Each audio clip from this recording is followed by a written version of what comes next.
Hello, lovelies. I want to show you one of my all-time favorite Photoshop tricks for extending the background. So this is one of the images. You may have seen it if you joined me on Periscope, TPE's Periscope channel, the other day while I was shooting this magnificent session with these lovely ladies for my new and upcoming maternity course, Magnificent Mamas. And everything was gorgeous. It turned out beautiful. You can see here, but I have one little problem. I need to extend my background. So here is my quick trick for extending the background. You can see I can see a little bit of the roll up here. I don't want to see this. So I want to get rid of that. So all I do is first I'm going to hit Command J, which is duplicate copy. And then I'm going to hit my marquee tool. I'm going to select as much of the background as I possibly can. Make sure I'm going from one side to the other and not touching my subject. And then I'm going to hit Command T, and all I'm going to do is stretch. Isn't that amazing? I love it. It's so quick and easy. If you're anything like me, you're cloning. I was cloning, trying to make it look great. And if there's any inconsistencies in the background, like there is in this one, you see those. This way, you don't have those issues at all. And then I hit Command D to deselect that. Now, if I'm looking at a background like this one where there are some inconsistencies, when you do that free transform and stretch that image, you're going to see the lines stretching out here. So you don't want to see that. So let me show you the next quick step to just fading those away, making the background look gorgeous and flawless. So for this, I'm going to actually crop it in a horizontal crop so you can see the full range of what this little trick can do. So I'm going to, and this is a great way, like if you've got a vertical crop and you want to extend your background so that you do have a horizontal crop.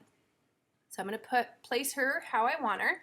And then again, I'm going to do my free transform, my marquee tool, select as much as possible, hit Command T, stretch, stretch, stretch.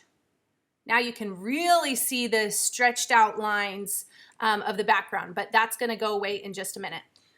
Command D to deselect it. Now I'm going to do the other side. And again, hit Command T for free transform. You can also click, I believe, right click and select free transform. Stretch that out. Click OK. And D to deselect it.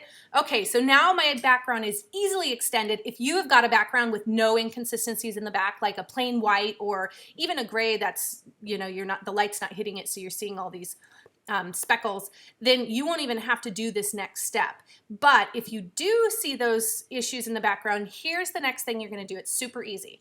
I'm going to click on blank layer, give me that. Then I'm going to go to my gradient tool. First thing I'm going to do is I'm going to click my foreground color and select a color pretty close to my subject. Click OK. Then I'm going to select a background color, and I usually choose a darker one in one of the corners to put in there. So I'm going to, make sure I don't know if I did that right. Oh yeah, I did. Okay, select my background color and pick one here. Click OK. Then I'm going to go up here and make sure I have this little, I'm trying to hover and see what it's called. The second tool here, it's got the circle in the middle. Then I'm going to click on my gradient and make sure that I have it selected, the first little box selected, foreground to background. Click OK. And then I'm going to start in the middle and just stretch a line to the outside.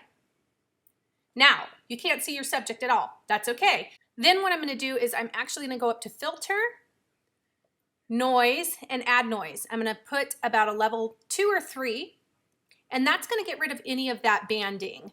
Okay, now the next step is I'm going to add a mask.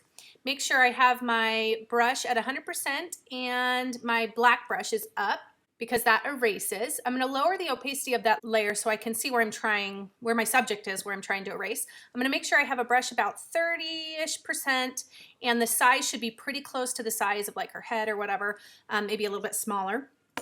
And then I'm just going to go in there and quickly erase off her the gradient off of her. Now I'm just going to do this super quick for you. If I was doing it for real, of course I'd spend a lot more time making sure I'm a lot more precise about getting the gradient off of her and not taking too much off around her, off the background, which would make like a halo. You don't want to be able to see that. So almost done here. And you want to be extra careful around places where there's like shadows. And then if you need to, you can shrink down your brush to get into the smaller crack areas.